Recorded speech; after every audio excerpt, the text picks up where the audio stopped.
बिस्मिल्लाहिर्रहमानिर्रहीम। आज की हमारी डिस्कशन वन पेपर पे होगी। वन पेपर क्या है, CSS PMS और वन पेपर में क्या डिफरेंस है, कौन कौन सी सीट्स वन पेपर के ज़रिए अनाउंस होती हैं, उसका सिलेबस क्या होता है। अक्सर बच्चे पूछते हैं सर ये वन पेपर क्या है। PPSC FPSC के जो इदारे हैं इनके बारे में थोड़ा सा हम देखेंगे और एंड पे हम देखेंगे किस तरह से हमारा एक स्टूडेंट जिसने ग्रेजुएशन कर ली है वो शॉर्ट टाइम में प्रिपरेशन करके वन पेपर की अपना फ्यूचर सिक्योर कर सकता है, अपनी मर्ज़ी की सीट कैसे वो निकाल सकता है। तो मैं शुरू करता हूँ। वन पेपर के बारे में डिस्कस करने से पहले ज़रा हम इदारे देखते हैं जो वन पेपर का इम्तिहान लेते हैं, कौन से इदारे हैं। तो पाकिस्तान के अंदर जो जॉब्स आ रही होती हैं, मैक्सिमम जो जॉब्स हैं वो पाकिस्तान की अगर मैं बात करूं तो वो FPSC federal public service commission, और पंजाब की मैं बात करूं तो Punjab public service commission PPSC के ज़रिए आ रही होती है। Specially 14 scale, 16 scale, 17 scale, 18 scale, जितनी भी अच्छी जॉब्स हैं वो कमीशन के ज़रिए ही आती हैं। कमीशन ही उन पे रिक्रूट करता है और उसके बाद लिस्ट जो है वो डिपार्टमेंट को भेज दी जाती है। कुछ सीटें NTS, PTS, OTS में भी आती हैं, लेकिन अब वो बराए नाम हैं जो छोटे स्केल की सीट्स हैं अक्सर वो अनाउंस होती हैं। अच्छा, पहली बात तो ये देखें कि कमीशन के जो इदारे हैं या पब्लिक सर्विस कमीशन जो हैं उनमें और ये NTS, PTS, OTS ये जो इदारे हैं इनके काम करने के तरीके में क्या डिफरेंस है। ये सारी की सारी सीटें NTS, PTS, OTS के ज़रिए क्यों नहीं अनाउंस करते? क्या ज़रूरत है इतना बड़ा एक डिपार्टमेंट गवर्नमेंट को बनाने की? NTS, PTS, OTS ये जितने भी इस तरह के इदारे हैं या एजेंसीज़ हैं, तो ये बेसिकली एजेंसीज़ हैं। ये इनका जो काम है, अगर कभी गवर्नमेंट इनसे काम लेगी, इन्हें कंट्रैक्ट देगी, तो मैक्सिमम इनका काम होता है कि ये क्या करती हैं, टेस्ट कंडक्ट करवाती हैं। बस टेस्ट कंडक्ट करवा के जो बच्चे शॉर्ट लिस्ट होते हैं, जो लोग एग्ज़ाम पास करते हैं, बल्कि इस तरह से कहें, उनकी एक लिस्ट बना के ये डिपार्टमेंट को दे देती हैं।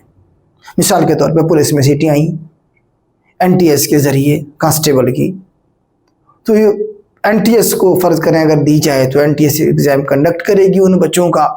उसके बाद जो लोग शॉर्ट लिस्ट होंगे रिटर्न के इम्तिहान में, उनकी लिस्ट डिपार्टमेंट को भेज देगी। डिपार्टमेंट फिर उन बच्चों को बुलाएगा, उनके इंटरव्यू करेगा और उसके बाद फिर फाइनल जो लिस्ट लगेगी रिकमेंडेशन की वो डिपार्टमेंट लगाएगा, पुलिस डिपार्टमेंट। फिर इस तरह से जब होता था तो डिपार्टमेंट के लोग, आपको पता, जब करेंगे तो डिपार्टमेंट के लोग चाहेंगे कि उनके अपने लोग इसमें ओवराइज हों। इसीलिए ये जो एजेंसीज हैं ये फ्लॉप हो गई हैं। पाकिस्तान जैसे मुल्क में ये जो है अपना जो काम था वो मेरिट बेस नहीं लेके चली, इसलिए आपको पता है कि आजकल इन इदारों के अंदर सीटें आना ही बंद हो गई हैं। शायद कोई एक सीट आएगी कभी कभार। ठीक है, आर्टिकल 242 है हमारे कॉन्स्टिट्यूशन का, उसमें बताया गया है कि एक पब्लिक सर्विस कमीशन बनाया जाएगा मुल्क के अंदर जो मेरिट बेस रिकमेंडेशन करेगा बच्चों की। मेरिट बेस जिसमें रिकमेंडेशंस होंगी, तो आर्टिकल 242 के तहत जो है कमीशन के इदारे बनाए जाएंगे। कमीशन के इदारों का मतलब है हमारे पास पब्लिक सर्विस कमीशन। ओवरऑल अगर हम देखें तो PSC लिख रहा हूं मैं, पब्लिक सर्विस कमीशन जो हैं इसमें हमारे पास दो मेन इदारे होंगे। एक इसमें हमारे पास हो जाएगा FPSC federal public service commission, और दूसरा हो जाएगा हमारे पास PPSC पंजाब के लेवल पे अगर हम बात करें Punjab public service commission. KPK की अगर बात करूं तो KP public service commission. Sindh की बात करूं तो मैं SPSC Sindh public service commission, और बलूचिस्तान की बात करूं तो BPSC Balochistan public service commission. वो इसके पैरेलल चलेंगे। जो सूबों के कमीशन के इदारे हैं उनका, और PPSC भी तो सूबे का ही है ना, पंजाब पब्लिक सर्विस कमीशन है, उनकी वर्किंग, उनकी जो सीट्स अनाउंस होंगी वो सेम डिपार्टमेंट हैं सूबों के पास, उन्हीं सेम डिपार्टमेंट में सीटें जो हम डिस्कस करेंगे पीपीएससी में। बाकी जो प्रोविंस के बच्चे हैं वो पीपीएससी के जगह पे अगर वो बलूचिस्तान के तो समझेंगे बीपीएससी लिखा हुआ है, अगर वो केपी के बच्चे हैं तो वो केपीएससी समझेंगे, जो बलूचिस्तान के सिंध के बच्चे हैं वो एसपीएससी समझेंगे यहाँ पे, जो पंजाब के बच्चे हैं वो पीपीएससी समझेंगे। ठीक है, तो हमारे पास जो एफपीएससी है फेडरल पब्लिक सर्विस कमीशन, अच्छा इसमें जीबी और कश्मीर वालों की अगर हम बात करें तो कश्मीर वालों का एजे के पब्लिक सर्विस कमीशन है। जीबी वालों की जो जॉब हैं वो ज़्यादातर एफपीएससी के ज़रिए आती हैं और कुछ सीटें एनटीएस पीटीएस ओटीएस के ज़रिए भी आ जाती हैं। उनका कमीशन का इदारा ऐसा सच मेरे ख्याल से अभी तक नहीं है, क्योंकि वो ऑटोनोमस एक प्रोविंस है, प्रोविंस का के मुताबिक उसके पास इख्तियारात तो हैं लेकिन वो सूबा नहीं है प्रॉपर अभी तक। खैर जी, हम डिस्कस करते हैं एफपीएससी और पीपीएससी में। आगे चल के इसमें हम डिस्कस करेंगे कि हमारे पास वन पेपर क्या होता है। अब हमारे पास जो एफपीएससी है ये फेडरल का इदारा है, फेडरल पब्लिक सर्विस कमीशन, नाम से आपको आइडिया हो रहा है। ये दो तरह के एग्जाम कंडक्ट करता है। नंबर 1 है हमारे पास सीएसएस, सबको पता है सीएसएस के बारे में। साथ में हमारे पास वन पेपर और तीसरा भी चले कर लेते हैं। इसमें 3 तरह के एग्जाम जो है ये कंडक्ट करता है, मल्टीपल पेपर कर देते हैं हम इसे। तीसरा इसे हम मल्टीपल पेपर कर देते हैं। मल्टीपल पेपर में वैसे सीएसएस भी मल्टीपल पेपर में ही आ जाता है, लेकिन इसमें अगर हम देखें सबसे बड़ा जो एग्जाम कंडक्ट करता है एफपीएससी, जिसके लिए एफपीएससी को बनाया गया, वो था हमारे पास सीएसएस का एग्जाम। सीएसएस का एग्जाम आपको पता है इसमें 12 सब्जेक्ट होते हैं, साल में एक बार एग्जाम होता है, एज लिमिट इसकी 30 साल है और पूरी जिंदगी में आप 3 बार ये अटेम्प्ट दे सकते हैं। 30 साल से पहले आप 3 बार ये अटेम्प्ट दे सकते हैं। अगर आप गवर्नमेंट मुलाजिम हैं तो 32 साल तक 2 साल की रिलैक्सेशन है इसमें आगे चल के। साल में एक बार एग्जाम होगा, फरवरी में होता है गालिबन। ठीक है, तो ये सीएसएस का एग्जाम हो गया। सीएसएस की आपको समझ आ गई। अच्छा, सीएसएस का भी अभी इन्होंने क्या कर दिया है, एमसीक्यूज टाइप स्क्रीनिंग एग्जाम रख दिया है। वो भी वन पेपर में चला जाएगा, मतलब उसमें आप देखें कि एमसीक्यूज टाइप, वन पेपर की जगह पे मैं यहाँ पे एमसीक्यूज टाइप एग्जाम भी लिख देता हूं ताकि आपको जरा चीजें कुछ क्लियर हो जाए। सीएसएस में हमारे पास 12 सब्जेक्ट हैं, जिसमें आपको सब्जेक्ट वाइज 6 इसमें कंपल्सरी सब्जेक्ट हैं 600 नंबर के, और 600 नंबर के इसमें ऑप्शनल सब्जेक्ट हैं। ऑप्शनल सब्जेक्ट में आपके पास चॉइस होती है कि आप उसमें से जो भी चूज करना चाहें, जो ग्रुप बने हुए हैं।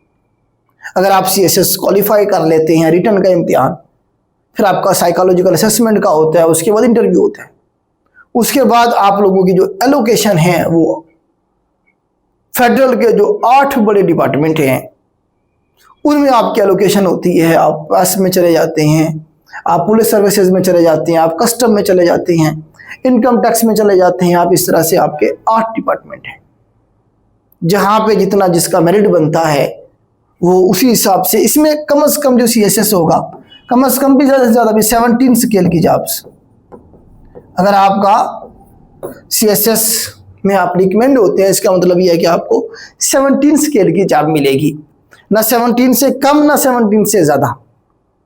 आप स्टार्ट करेंगे 17 से, फिर आपकी प्रमोशन 18 पे, 19 पे, 20, 21 आप चले जाएंगे आखिरी सीट तक। ये पाकिस्तान की ब्यूरोक्रेसी कहलाती है, जो मुल्क में आगे चल के पॉलिसियाँ भी बनाती हैं और मुल्क को चला भी रही होती है। डायरेक्ट इनका ताल्लुक होता है पॉलिटिशियंस के साथ, मिनिस्टर्स के साथ, डिपार्टमेंट को ये हेड कर रहे होते हैं। ठीक हो गया। अब 17 स्केल पे रिक्रूटमेंट तो हमने कर ली सीएसएस के जरिए, 12 सब्जेक्ट थे, इसमें सब्जेक्टिव पेपर आपने लिखने होते हैं, एमसीक्यूज टाइप थोड़ा सा पोर्शन होता है 20-20 नंबर का कंपल्सरी सब्जेक्ट में। ठीक है, बाकी सारे इसमें आप देखें कि आपने लिखना होता है, आपने अपने ओपिनियंस, अपने जो फैक्ट्स हैं वो डालने होते हैं। साल में एक बार एग्जाम देंगे, आपकी पूरी जिंदगी में 3 चांस हैं। खुदा न खास्ता अगर आपके वो तीनों चांस आप उसे अवेल नहीं कर पाए तो उसके बाद फिर आप वहीं खड़े होंगे जहां से आपने शुरू किया था। ठीक है, ये हो गया आपका पीपीएससी। सेम एफपीएससी, सेम वैसे ही हमारे पास एग्जाम है पीपीएससी के जरिए PMS, prevention management services, PMS और सीएसएस का जो फॉर्मेट है वो सेम है। पीएमएस में भी 1200 नंबर का एग्जाम होगा, सब्जेक्टिव एग्जाम होंगे, और इसमें भी आपकी जो इंडक्शन होगी वो 17 स्केल की होगी, ना 17 से कम ना 17 से ज्यादा। ठीक है, तो मैनेजमेंट ग्रुप में ही आप रहते हैं, इसमें सेक्शन ऑफिसर लगते हैं 17 पे जाके, फिर आप जो है ना जी एसी लग जाते हैं आगे जाके। ठीक हो गया, लेकिन पूरे सर्विस में नहीं जा सकते आप पीएमएस के जरिए। बाकी सूबों के जो इदारे हैं कमीशन के, उनके जरिए आप पुलिस सर्विस में भी जा सकते हैं, डीएसपी लगते हैं। जिस तरह सिंध में आप जो उनका सिंध पब्लिक सर्विस कमीशन है उसके जरिए आप डीएसपी लग सकते हैं, लेकिन पंजाब पब्लिक सर्विस कमीशन के जरिए जो पीएमएस का एग्जाम होगा उसमें ग्रुप नहीं है आगे चल के। ठीक हो गया, तो ये आपको समझ, ये भी मल्टीपल पेपर है अगेन पीएमएस और सीएसएस। मतलब एफपीएससी के जरिए सबसे बड़ा जो एग्जाम कंडक्ट होगा वो सीएसएस का होगा, 17 स्केल की जॉब होगी इस पे। पीपीएससी के जरिए या पीपीएससी के साथ जो बाकी सूबों के मैंने आपको कमीशन के इदारे बताए, उनके जरिए जो सबसे बड़ा एग्जाम होगा वही होगा हमारे पास पीएमएस। किसी सूबे में उसे पीसीएस कहा जाता है, किसी सूबे में उसे कम, तो नाम चेंज हो गए, मकसद और तरीकाकार सेम है। 1200 नंबर का पेपर होगा, 600 ऑप्शनल है, रिटर्न का एग्जाम होगा, उनसे साइकोलॉजिकल असेसमेंट का एग्जाम लिया जाएगा, इंटरव्यू होगा, उसके बाद वो अपनी सर्विसेज में चले जाएंगे। कौन से स्केल पे? 17 स्केल पे। कौन से स्केल पे जाएंगे? 17 स्केल पे। अब गवर्नमेंट को 17 के अलावा बाकी जो स्केल है उन पे भी तो रिक्रूटमेंट करनी होती है। यही जो डिपार्टमेंट है इनके अलावा बाकी कुछ छोटे डिपार्टमेंट में भी तो होते हैं, कुछ अथॉरिटीज भी तो होती हैं, उनमें भी तो 17 स्केल पे लोग चाहिए होते हैं। 14 स्केल पे भी होनी है, 11वें स्केल पे भी होनी है रिक्रूटमेंट, 18वें और 19वें स्केल पे भी होनी है, 16 स्केल पे भी होनी है। तो उनकी रिक्रूटमेंट कैसे होगी, उन्हें कैसे भर्ती किया जाएगा? उन्हें भर्ती करने के लिए इंट्रोड्यूस करवाया गया वन पेपर। इस पीएमएस का भी सेम वही मैंने आपको बताया जिस तरह सीएसएस का है कि साल में एक बार एग्जाम होगा, कभी कभी 2 साल में भी एक बार होता है। ठीक है, 1200 नंबर के पेपर होगा, 3 अटेम्प्ट दे सकते हैं अपनी पूरी जिंदगी में आप, 3 अटेम्प्ट दे सकते हैं पूरी जिंदगी में आप पीएमएस की भी। और उसके बाद आप, अच्छा इसमें एज लिमिट 30 साल है, जनरल जो गवर्नमेंट सर्वेंट है उनके लिए 35 साल है। ठीक है, ये मैं पीपीएससी की या पीएमएस की बात कर रहा हूँ, बाकी जो सूबे हैं उनमें ज़्यादा है, सूबों की जो कमीशन के इदारे हैं उनमें कुछ में 40 साल भी है। हर एक बच्चा अपने सूबे का जो क्राइटेरिया है वो देख लेगा। अब आ जाते हैं वन पेपर की तरफ, जिसके लिए ये मैं पूरी वीडियो बना रहा हूँ, क्योंकि बहुत सारे बच्चे जो है पूछ रहे होते हैं और एक एक बच्चे को रिप्लाई करना, फिर एक ही बात का रिप्लाई करना। आपको पता है हमारे पास ऑडियंस इतनी ज़्यादा है, हर एक बच्चे को प्रॉपर रिप्लाई करना जो है वो किसी इंसान के बस की बात नहीं है। वो हम कोशिश कर रहे हैं अपने जो टेक्नोलॉजी है उसे अपडेट करने की। मज़ीद ऑलरेडी हम टेक्नोलॉजी पाकिस्तान में सबसे जो लेटेस्ट टेक्नोलॉजी हम यूज़ कर रहे हैं, उसके बावजूद भी हमारे पास बर्डन इतना ज़्यादा है कि हम कोशिश कर रहे हैं कि हम बच्चों के जो इश्यूज़ हैं उन्हें एड्रेस कर पाएँ। इसीलिए फिर मैंने वीडियो बनाने का सोचा कि एक वीडियो बना के दे देते हैं, ताकि जिस बच्चे को भी नया जो अभी शुरू करे उसे ना पता हो कि जी ये किस तरह से वन पेपर होता है और ये सीएसएस में और वन पेपर में क्या फ़र्क है, इनके सिलेबस में क्या फ़र्क है, उसे वीडियो प्रोवाइड कर दी जाएगी, वो देख लेगा सुकून से, अपना उसका मसला हल हो जाएगा। फिर वो नेक्स्ट उसका स्टेप होगा तैयारी की तरफ।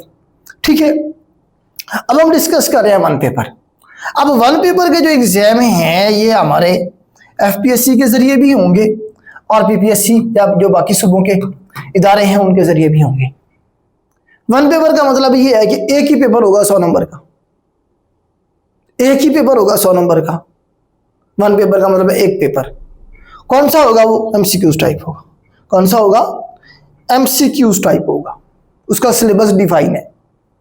उसके बाद आपका डायरेक्ट इंटरव्यू होगा। कुछ एग्जाम हैं जिनके वन पेपर के बाद आगे चल के वो साइकोलॉजिकल असेसमेंट भी कर लेते हैं, इस तरह पुलिस सर्विसेज में जॉब आती हैं, CTD में अभी जॉब्स आई थी, उनका साइकोलॉजिकल असेसमेंट का हुआ। पीरा में इन्फोर्समेंट ऑफिसर और इन्वेस्टिगेशन ऑफिसर की सीटें आई थी, उनका भी साइकोलॉजिकल असेसमेंट का एग्जाम हुआ था। लेकिन वो आप उसमें लिखते हैं, सारी चीज़ें आपसे लिखवाते हैं, उसके नंबर काउंट नहीं होते। साइकोलॉजिकल असेसमेंट का जो एग्जाम होता है उसमें आपकी पर्सनैलिटी को जज किया जाता है कि क्या आप फिट हैं उस जॉब के लिए जिसके लिए आपने रिटर्न का इम्तिहान पास किया है, ठीक है। उसके बाद इंटरव्यू होता है, आप डायरेक्ट चले जाते हैं। वन पेपर के अंदर आपकी 11वें स्केल से लेके जूनियर क्लर्क की सीटें भी आती हैं, 11वें स्केल पे, 12वें स्केल, 15वां स्केल, 14 स्केल, 16, 17, 18, 19, 18, 19 स्केल के एग्जाम भी आपके वन पेपर के जरिए या मल्टीपल पेपर के जरिए होते हैं। मतलब CSS BMS के जरिए आपकी 18, 19 स्केल की जो रिकमेंडेशन है, जो भर्ती है, वो नहीं की जाएगी। किसके जरिए की जाएगी? या तो वन पेपर होगा या फिर मल्टीपल पेपर होगा। कुछ सीटें ऐसी भी होती हैं जहाँ पे नंबर ऑफ एप्लीकेशंस कम होती हैं, तो डायरेक्ट इंटरव्यू के लिए लोगों को कॉल कर लिया जाता है।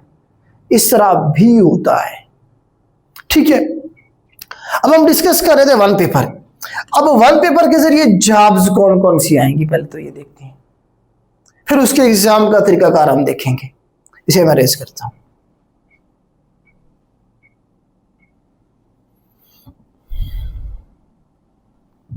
जी बेटा,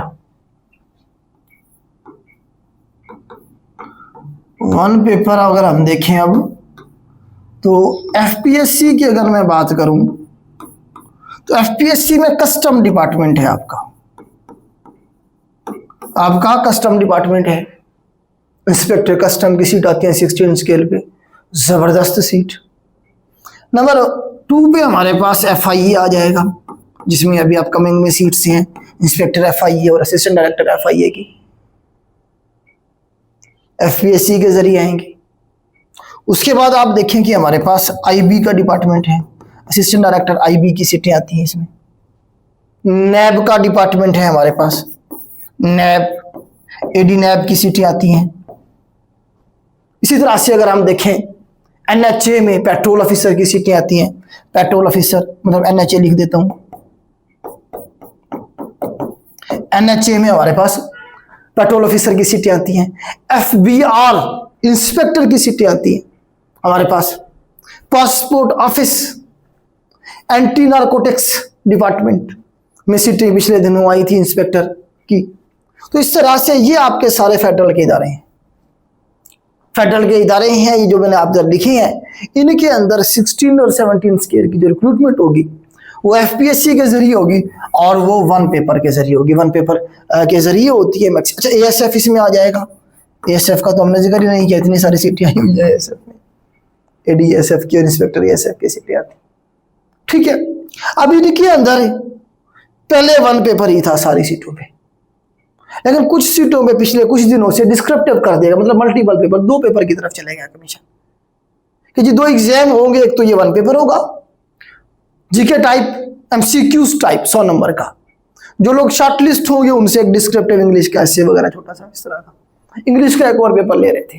लेकिन अब FPSC ने नोटिफिकेशन जारी कर दिया है कि जी अब सिर्फ वन पेपर ही होगा 100 नंबर के MCQs टाइप, लेकिन उसमें नेगेटिव मार्किंग को इंट्रोड्यूस करवा दिया गया। FPSC में पहले नेगेटिव मार्किंग नहीं थी, अब इंट्रोड्यूस करवा दिया गया है। नेगेटिव मार्किंग होगी 0.25 की, पहले 0.5 का था, लेकिन बाद में फिर जो नोटिफिकेशन आया वो 0.25 का था। मतलब इन्होंने भी PPSC की तरह क्या कर दिया है, नेगेटिव मार्किंग इंट्रोड्यूस करवा दी है। इसका फायदा क्या है, अब CSS का जो प्रोसेस है वो 2 से 3 साल में कंप्लीट होता है एक एग्जाम का। वन पेपर का जो पूरा प्रोसेस है रिक्रूटमेंट का, एडवर्टाइजमेंट से लेकर रिक्रूटमेंट तक का, मिनिमम 3 महीने में क्लोज हो सकता है, मैक्सिमम 4 महीने में, 5 महीने में जान छोटी घर जाए। जो हो गए हैं वो भी अपनी जॉब पे जाए, जो नहीं हुए वो आगे चले। इतना प्रोसेस स्पीड अप है PPSC का। इसी पैटर्न को FPSC अब लेके चल रहा है, इसीलिए वो कर रहे हैं ये सारा कुछ वन पेपर की तरफ आया, क्योंकि डिस्क्रिप्टिव का जो एग्जाम होता है वो मैनुअली चेक करना पड़ता है। एक ऐसे को एक बंदा चेक करेगा, उसमें मिस्टेक्स भी ज्यादा हो सकती हैं, इंसान है ना हम सारे, ठीक है, तो इंसान से गलती ज्यादा होने के चांसेस ज्यादा होते हैं। जबकि जो वन पेपर होता है MCQs टाइप से तो कंप्यूटर चेक करता है, मशीन चेक करती है, उसमें गलती के, मिस्टेक के या किसी के साथ ज्यादती होने के जो चांसेस हैं वो 0 होते हैं। मशीन ने किसी के साथ क्या ज्यादती करनी है, ठीक है ना। मशीन का कोई मूड होता है, चलो अब मूड अच्छा है तो नंबर दे दो जी, 40 दे दो ऐसे में, या जो अब मूड अच्छा नहीं है चलो जी इनके 30 नंबर लगा दो। मशीन है ना, कंप्यूटर है, उसके मूड पे थोड़ी उसने चलना है। जिस तरह इंसान के मूड के ऊपर बाज दफा जो है ना बहुत सारे लोगों के साथ ज्यादतियां भी होती हैं। 39 नंबर दे के फेल किया जाता है बच्चों को। मतलब ये है कि जो बच्चा 39 नंबर ले सकता है वो 40 नहीं ले सकता।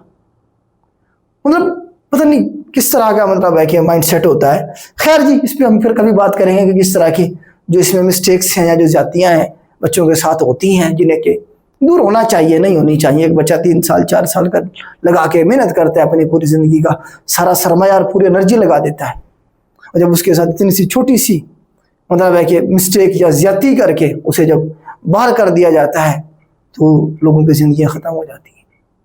कमीशन को इसके ऊपर सोचना चाहिए। खैर जी, तो ये तो मैंने आपको एफपीएससी का बताया। इसके अंदर हमारे पास क्या होगा जी, सीट्स आती हैं जिनका अब 1 पेपर होगा, 100 नंबर का एमसीक्यूज टाइप पेपर होगा। इसके अगर सिलेबस की बात करूं मैं तो इसके सिलेबस में हमारे पास इंग्लिश का पोर्शन होता है 20 नंबर का, मैथ का पोर्शन होगा, मैथ 20 नंबर की होगी, और उसके बाद हमारे पास current affair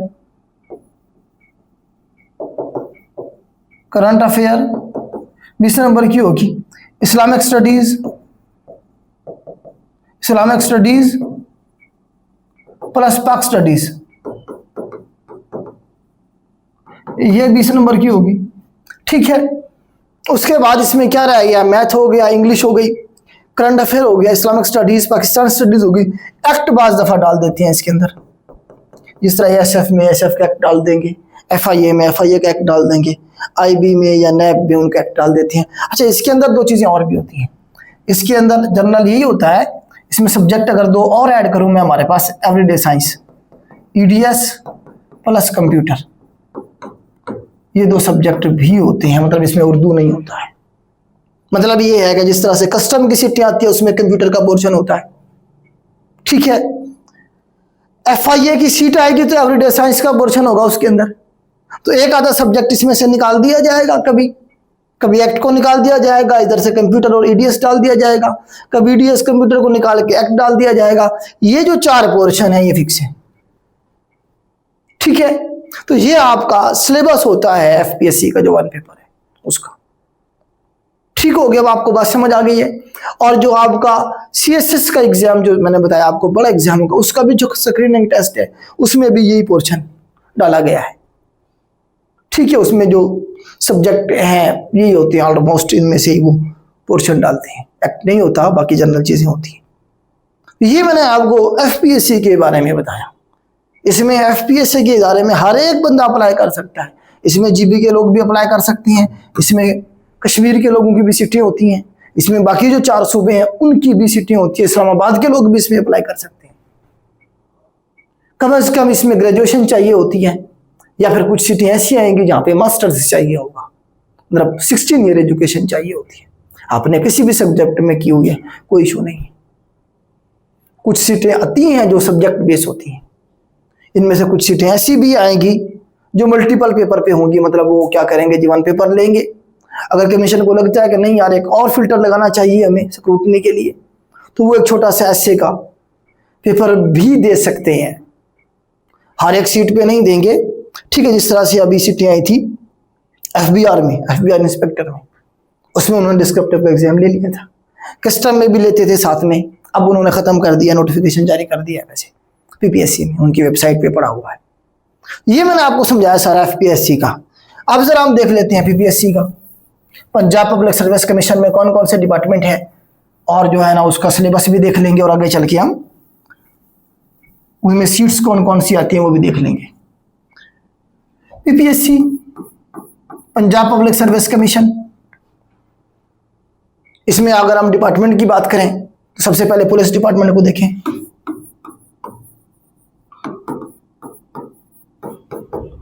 Punjab police department जिसे हम कहते हैं, सब इंस्पेक्टर पंजाब पुलिस की सीट्स आती हैं, अपकमिंग में है, हो सकते हैं इस महीने के एंड में या अगले महीने में इस महीने के एंड पे थोड़ा सा मुश्किल है, स्लैब और बाकी चीज़ें हैं, शायद अगले महीने आ जाएं।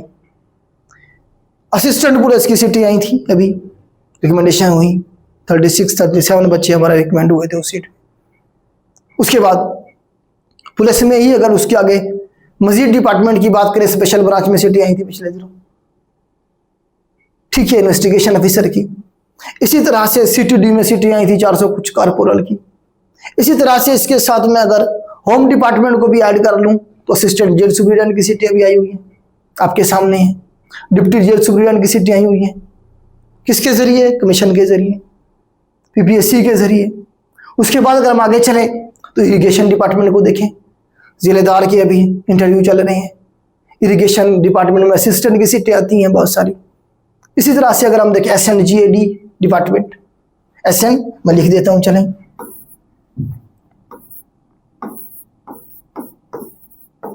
SNGAD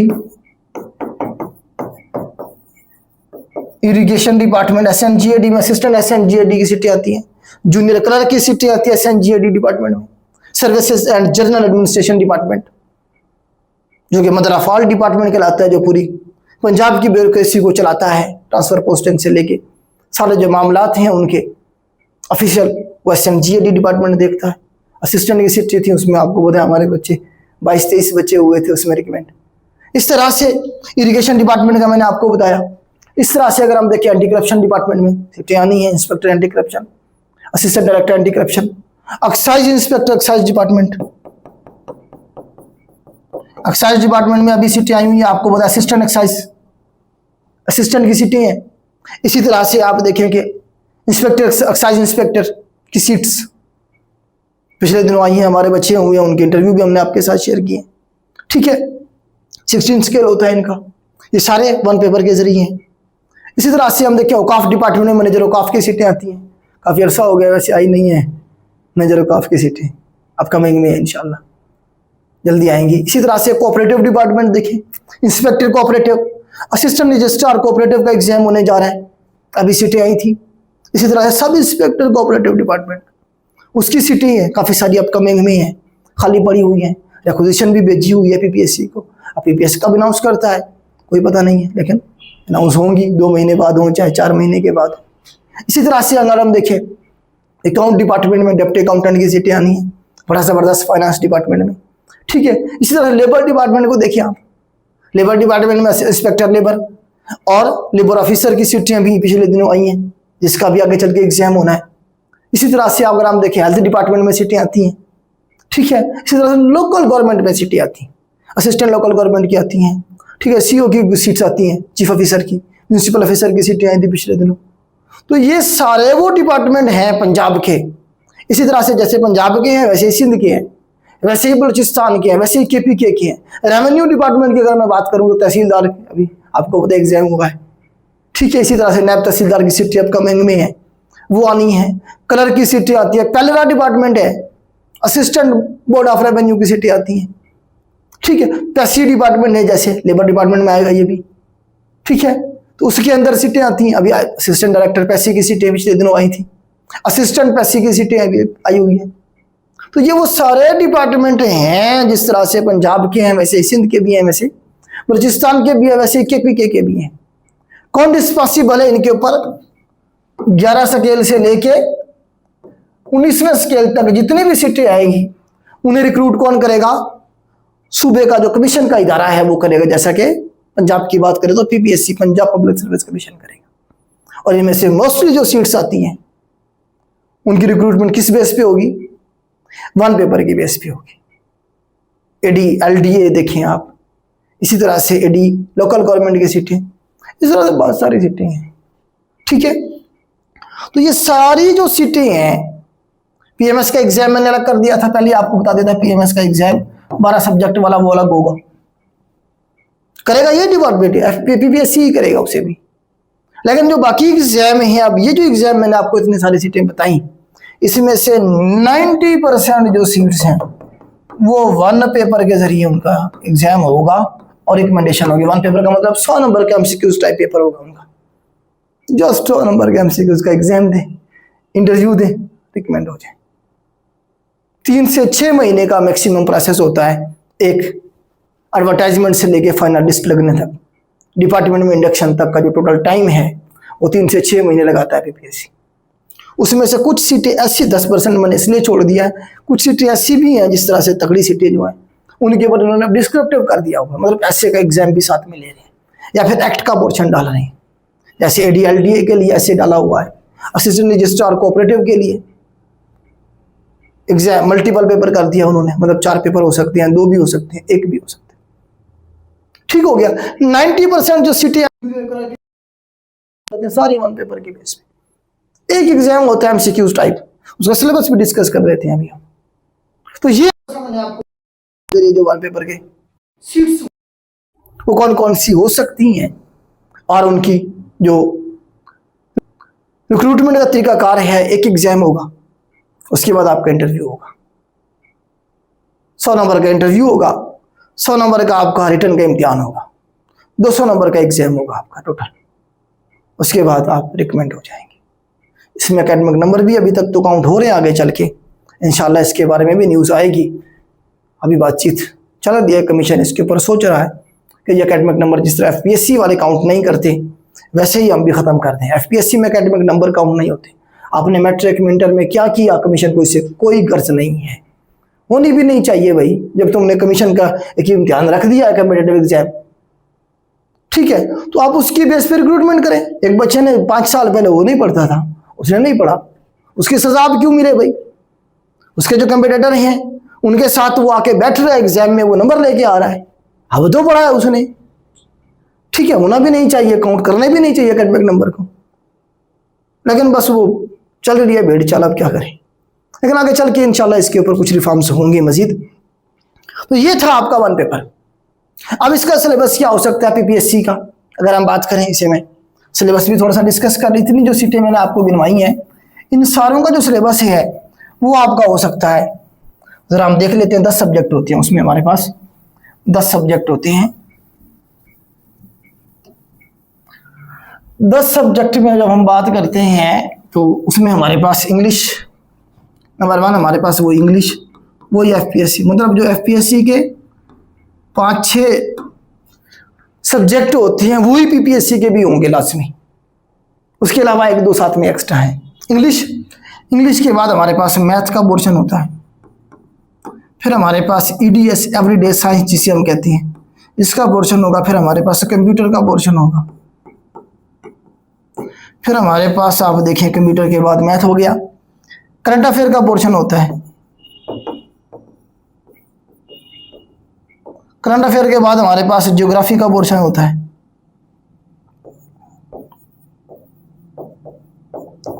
ज्योग्राफी में आपका वर्ल्ड मैप आ जाता है सारे का सारा, ठीक है। उसके बाद हमारे पास 7वें नंबर पे उर्दू आ जाएगा, उर्दू हो गया, और पाकिस्तान अफेयर, पाकिस्तान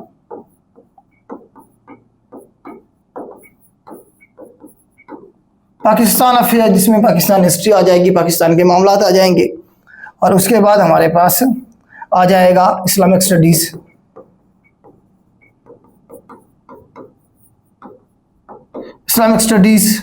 बाज़ दफ़ा वो इसमें जीके भी ऐड कर देता है, जनरल कह देता है, जीके जनरल नॉलेज कह देता है। तो ये आपके 10 सब्जेक्ट बनेंगे। 10 पूरे हो गए, कोई सब्जेक्ट रह तो नहीं गया। English, math, everyday science, computer, current affair, geography, Urdu, Pakistan affair, Islamic studies and GK मेरे ख्याल से कंप्लीट हो गए हैं, ठीक है। तो ये 10 सब्जेक्ट होते हैं। हर एक सब्जेक्ट में से जो आपके सवाल बन सकते हैं उनकी एवरेज 10 नंबर की होगी। 10 × 10 100 हो जाएगा। तो कुछ पोर्शन जो है 8 से 9 नंबर का होता है, कुछ इस सब्जेक्ट में से कुछ सब्जेक्ट का पोर्शन 8-9 क्वेश्चन हो सकते हैं, कुछ के 10 से 12 क्वेश्चन भी हो सकते हैं। इंग्लिश के ज़्यादा क्वेश्चन होते हैं, 12 से 15 सवाल होते हैं इसमें। मैथ के 7-8 क्वेश्चन होते हैं, कभी कभी 10 भी हो सकते हैं। EDS के 6-7 सवाल होते हैं। इस तरह से कंप्यूटर के सवाल ज़्यादा होते हैं। करंट अफेयर भी थोड़ा होता है पीपीएससी में। ज्योग्राफी के सवाल ज़्यादा होते हैं। उर्दू के सवाल 10 नंबर होते हैं पूरे। इस्लामिक स्टडीज़ के भी 10 के होते हैं। इस तरह से एक मिला जुला आपका राउंड अबाउट 10 नंबर की एवरेज बनेगी हर एक सब्जेक्ट की, ठीक है। तो इसमें से क्या होता है, कभी कभी इसमें एक्ट को भी ऐड कर देता है। कुछ एग्जाम के अंदर वो एक्ट भी एक ऐड कर देता है, 10 से 12 नंबर का एक्ट का पोर्शन भी होता है। डिपेंड करता है जो सीट है उसकी नेचर क्या है। तो ये 10 सब्जेक्ट आपने तैयार करने होते हैं। 90% पीपीएससी की, एफपीएससी की जो जॉब्स आएंगी वो इसी सिलेबस के ऊपर बेस करती हैं।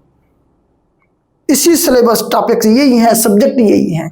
अच्छा, इसमें अब आपके एफपीएससी के जो सिलेबस था वो सारा कवर हो गया, ये वाला सारा आपका कवर हो गया। पाकिस्तान अफेयर भी आ गया, इस्लामिक स्टडीज भी आ गया। मतलब एफपीएससी का सिलेबस भी आपका इसी पीपीएससी वाले सिलेबस में कवर हो रहा है, सारे का सारा। तो मैं अक्सर आप लोगों को कहता हूं कि बजाय आप सीट के पीछे भागें, आप सिलेबस के पीछे भागें। सीट के पीछे भागने से हो सकता है आपको वो सीट ना मिले, लेकिन सिलेबस के पीछे अगर भागेंगे, सिलेबस को कवर करने की कोशिश करेंगे, तो फिर आपके पास ऑप्शन होगा, एक सीट पे नहीं हुआ दूसरी सीट, तीसरी, चौथी, पांचवी भी सिलेबस तो सेम है। आपने अपनी तैयारी जो रखनी है वो सिलेबस के अकॉर्डिंगली करनी है। आपका सिलेबस तैयार है, एक एग्जाम में नहीं हुआ, कोई मसला नहीं, अगले हफ्ते और एग्जाम आ जाएगा, उससे अगले हफ्ते और सीटें आई हुई है। तो पूरे साल हर एतवार एडवर्टाइजमेंट आती है पीपीएससी की, किसी एतवार नहीं भी आती, जुमे को दे देते हैं वो, या जुमेरात को एडवर्टाइज कर देते हैं। किसी वीक में एक वीक में 2 बार भी एडवर्टाइजमेंट आ जाती है। ठीक है, मतलब क्या है कि आपके पास एक से ज्यादा ऑप्शन होते हैं। अब सीएसएस पीएमएस की तरफ जाना चाहिए एक नए बच्चे को, या फिर वन पेपर की तरफ जाना चाहिए, ये सवाल भी जरा हम डिस्कस कर लेते हैं। अब जरा देखें, सीएसएस पीएमएस दोनों को मैं एक ही कैटेगरी में रखता हूं। 12 सब्जेक्ट हैं, सब्जेक्टिव एग्जाम है, इंसान ने चेक करनी है। इंसान का मूड अच्छा है तो हो सकता है वो घर बीवी से झगड़ के नहीं आया, तो हो सकता है आपको क्या ठीक है यार इसने सही लिखा हुआ है, 40 नंबर दे के पास कर दे। अगर मूड अच्छा नहीं है तो उसके बाद वो 39 नंबर दे के आपको बाहर भी निकाल सकता है। आपको पूरे साल में एक बार मिला था चांस एग्जाम देने का, दोबारा आपको अगले साल मिलेगा। 2 साल चले गए, दूसरे साल खुदा ना खास्ता आप किसी वजह से भी एग्जाम में परफॉर्म नहीं कर पाए, या इंटरव्यू में आप अच्छा नहीं परफॉर्म, पहला एक्सपीरियंस था आपका इंटरव्यू का, इंटरव्यू में आपने अच्छा परफॉर्म नहीं किया, आप रह गए, दूसरा साल भी वेस्ट हो गया। तीसरे साल में चले गए, तीसरे साल में जब आप जाएंगे, मतलब तीसरी अटेम्प्ट में अगर आप हो जाएं, गुड लक है, अच्छी बात है। अगर नहीं होगे तो आपके पास क्या रास्ता है? आपके पास कोई रास्ता नहीं। फिर आप देखते हैं अपने साथ वालों को वो ऑफिसर लग चुके होते हैं, आप अपने घर वालों को 1 साल इंतजार करवाते हैं, पहले 10 साल बाद में ऑफिसर बन के आ रहा हूँ, फिर दूसरे साल इंतजार करवाते हैं, फिर तीसरे साल पूरी फैमिली जो है आपकी फ्रस्ट्रेट हो चुकी होती है, आप खुद फ्रस्ट्रेट हो चुके होते हैं, साइको हो चुके होते हैं आप। फिर आप कोई काम करने के काबिल भी नहीं रहते। आप उस माशरे में जहां से आप आए थे, एक बड़ा ऑफिसर बनने के नाम पे जो आपने उनके सामने बातें की थी, वादे किए थे, आप उनमें पूरा नहीं उतर सके। आप वैसे ही जो है ना अंदर से मर चुके होते हैं। अब आप दोबारा उस मुआशरे में जाके सरवाइव नहीं कर सकते, रहने के काबिल नहीं होते कि 4 साल लगा दिए, 5 साल लगा दिए, उसके बाद आप वहीं खड़े हैं जहां से आपने शुरू किया था। ये आपको मैं रियलिटी बता रहा हूं। परसेंटेज जो पास कर जाते हैं, जो रिकमेंड होते हैं, उनकी रेशियो 1% 2% है। 100 में से 2% बच्चे फर्ज कर लेते हैं, 2 बच्चे हो गए, 98 की तो जिंदगी बर्बाद हो गई ना यार। उन्होंने भी तो 98 लोगों ने जाना है ना अपने माशरे में, कि नहीं जाना है, वापस जाना है कि नहीं जाना। उनकी जिंदगी, उनके ख्वाब, उनके वालिदैन के, उनकी फैमिली के ख्वाब सब बर्बाद हो जाते हैं। लेकिन फिर भी आपको पता है हमारा हर एक बच्चा सामान उठाता है, नफा नुकसान करवाता है घर वालों का, पहुंच जाता है लाहौर तैयारी करने के लिए या इस्लामाबाद तैयारी करने के लिए। सारा उसका जोश ठंडा हो जाता है 1 साल में ही, लेकिन फिर उसके पास ऑप्शन कोई नहीं होता, रास्ता कोई नहीं होता। मजबूरन अब क्या करें, यहीं से रास्ता निकालना होता है। कुछ लोग कर जाते हैं, कुछ लोग नहीं कर पाते। फिर जो नहीं कर पाते उनके पास वे फॉरवर्ड क्या है, या तो वो टीचिंग करते हैं, कहीं जाके पढ़ाते हैं, या फिर वो 1 पेपर की तरफ आ जाते हैं। 4 साल लगाने के बाद, सीएसएस पीएमएस के अटेम्प्ट देने के बाद, अगर वो एक 1 पेपर का एग्जाम देने की तरफ आ रहा है तो उससे बड़ा बेवकूफ़ आदमी कोई नहीं है। तो जो काम 6 महीने में हो सकता था उन्होंने 6 साल लगा दिए उसे करने में। तो आपसे बड़ा बेवकूफ आदमी कौन है? और जो काम 6 महीने में आप कर सकते थे, वन पेपर की सीट 6 महीने में, साल में निकाल सकते थे, उस पर आप 6 साल लगा रहे हैं। फिर आपसे बड़ा बेवकूफ आदमी कौन है? अगर वन पेपर के जरिए सीट निकालनी तो फिर 5 साल क्यों ज़ाया किए? मैं आपको ये पॉइंट समझाने की कोशिश कर रहा हूं। दोनों, कुछ बच्चे कहेंगे जी सीएसएस की तैयारी करने से वन पेपर निकल जाता है। बेटा ऐसा नहीं निकलता है, ये हवाई बातें हैं ऐसी। भाई वन पेपर का जो सिलेबस ही है, जो पैटर्न एग्जाम का वो डिफरेंट है। सीएसएस पीएमएस में आप फैक्ट्स डालते हैं, मतलब उसमें आप अपनी तरफ से कुछ ऐड कर रहे होते हैं, अपने आइडियाज शेयर कर रहे होते हैं, उसमें आपने लिखना होता है। वन पेपर में तो एमसीक्यू टाइप आप एक लफ्ज नहीं लिख सकते अपनी तरफ से। उसमें सारे जो फैक्ट्स हैं, वो जो रटी रटाई बातें हैं, इन शॉर्ट मैं ये कहूंगा, जो फैक्ट्स हैं उनके जरिए आपने बस उसे ठीक करना होता है, एमसीक्यूज को। दोनों का फिर सीएसएस पीएमएस का सिलेबस डिफाइन है, 12 सब्जेक्ट डिफाइन है, उन सब्जेक्ट के आगे कंटेंट डिफाइन है। वन पेपर का तो सिलेबस डिफाइन ही नहीं है। पूरी दुनिया का नॉलेज है आपके पास, दुनिया की कोई चीज नहीं उठा के दे सकता, कोई उनसे पूछ नहीं सकता कि यार तुमने एग्जाम क्यों दिया। अब लता के बारे में पूछता है, वो आ जाए पूछे, बताए जरा। मतलब लता मंगेशकर इंडिया की सिंगर है, फौत हो गई हैं, उसके उस्ताद के बारे में पूछा हुआ है। बताने का मकसद ये कि वन पेपर का जो सिलेबस है वही वो एक वास्ट सिलेबस है, उसका पैटर्न और है, सीएसएस का पैटर्न और है। हाँ, ये आप कह सकते हैं कि जो सीएसएस के में 4-5 साल ज़ाया कराएगा, उसे इधर वन पेपर को करने में थोड़ा टाइम लगेगा। मतलब एक नॉर्मल बच्चा जो स्टार्ट कर रहा है उसे अगर 1 साल लग रहा है तो वो 6 महीने लगाएगा। वो इतने 6 साल में तो वैसे ही बंदे का जो एक्सपोजर है इतना हो जाता है। किसी भी फील्ड में वो 6 साल लगाए, वैसे ही एज के साथ साथ जैसे आपकी एज बढ़ती है, आपका एक्सपोजर, आपका चीज़ों को पिक करने का जो एंगल है, वो सारी चीज़ें आपकी जो है अपग्रेड हो रही होती हैं, वैसे ही आप कर लेते हैं चीज़ों को बेहतर तरीके से। तो सीएसएस पीएमएस के बारे में आपको मैं बता रहा था। आपके पास एक ऑप्शन ये है कि आप जाएं, जाके 2-3-4 साल लगाएं, हो जाए तो गुड, ना हो तो फिर आपके 4-5 साल, बहुत सारे लोग बर्दाश्त नहीं कर पाते, खुदकुशियां कर लेते हैं। यार हमारे साथ क्या हुआ है, हमने तो बड़े ख्वाब देखे थे, हमने तो बड़ी उम्मीदें दिलाई थी पीछे घर वालों। आपके ख्वाब टूटते हैं, आपके फैमिली के ख्वाब टूटते हैं जो आपने उन्हें दिखाए होते हैं। दूसरा रास्ता क्या है, जो नए बच्चे अभी निकल रहे हैं, जिन्हें मैं, जो मतलब बच्चे पूछते हैं मुझे, सर सीएसएस की तरफ जाएं हम ना जाएं, या वन पेपर करें या सीएसएस करें। मैं सबसे पहले उनसे एक बात पूछता हूँ कि बेटा आपकी फाइनेंशियल कंडीशन क्या है? क्या आप 3 साल तक सर्वाइव कर सकती हैं? आपके घर वाले आपको हर महीने 50,000 कम से कम दे सकती हैं 3 साल तक मुसलसल? अगर दे सकती हैं, फाइनेंशियल कंडीशन बेहतरीन है, तो आप चले जाएं सीएसएस की तरफ। आपका कम से कम एक साइड सिक्योर होगी, फाइनेंशियली प्रेशर नहीं होगा आपके दिमाग पे, फैमिली का प्रेशर नहीं होगा, आप पूरी एनर्जी लगाएंगे तैयारी के ऊपर।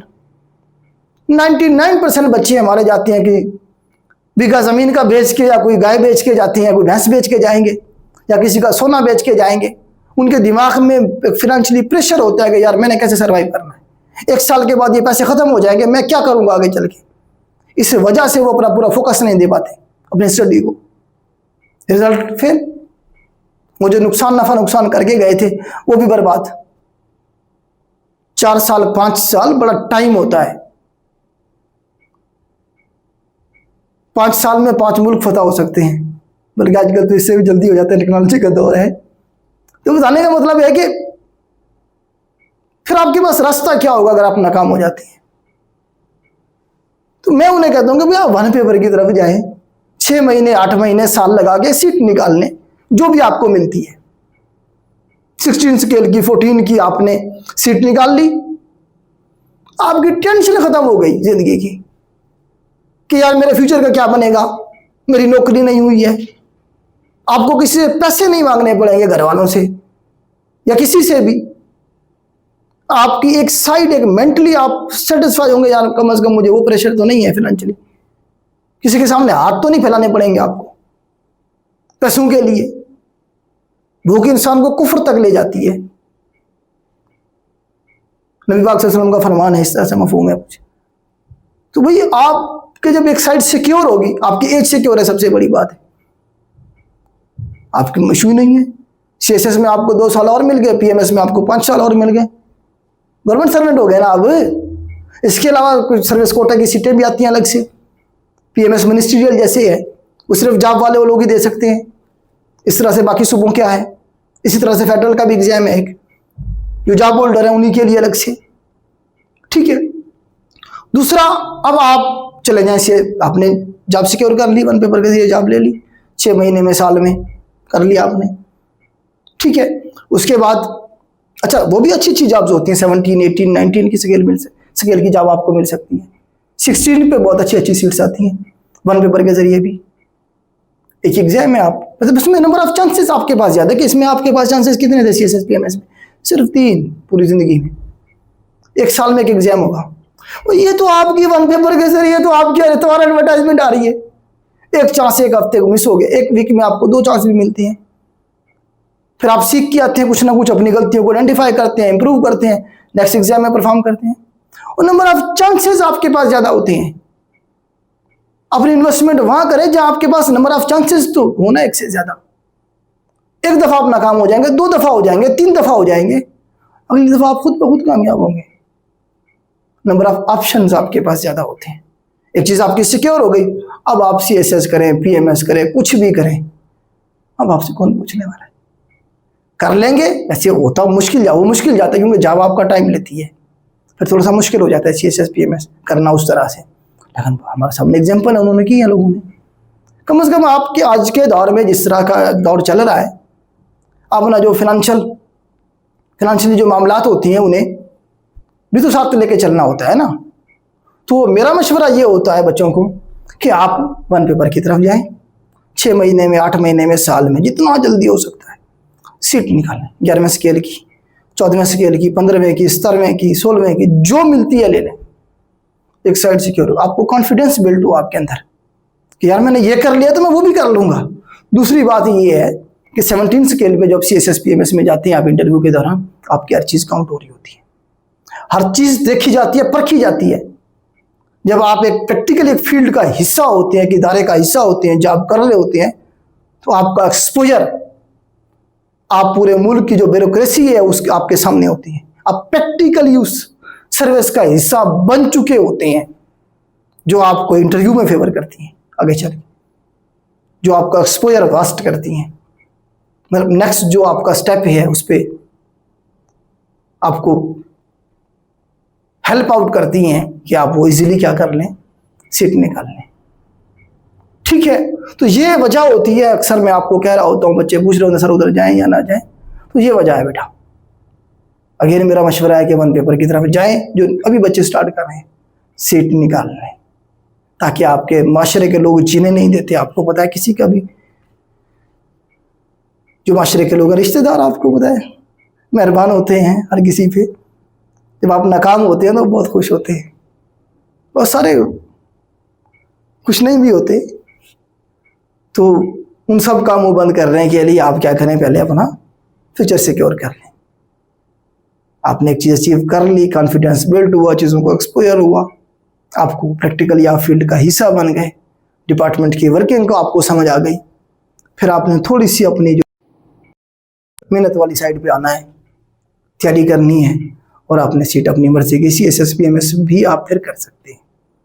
तो ये बेटा टोटल से था चीज़ें जो मैं आपको बताना चाह रहा था। उम्मीद करता हूँ कि कुछ कंसेप्ट क्लियर हो गया होगा। इसके अलावा भी आपके कोई सवाल हों तो इस वीडियो के जो कमेंट बॉक्स है नीचे उधर लिखिएगा, मैं अगेन वीडियो बना दूंगा, ठीक है। मेरे एनालिसिस के मुताबिक जो चीज़ मुझे ठीक लगी मैंने आप तक पहुंचा दी। ये मेरा ओपिनियन है पर्सनल, आप इससे डिसएग्री कर सकती हैं और एग्री भी कर सकती हैं। ठीक हो गया बेटा, आज के लिए इतना ही। अल्लाह हाफिज़।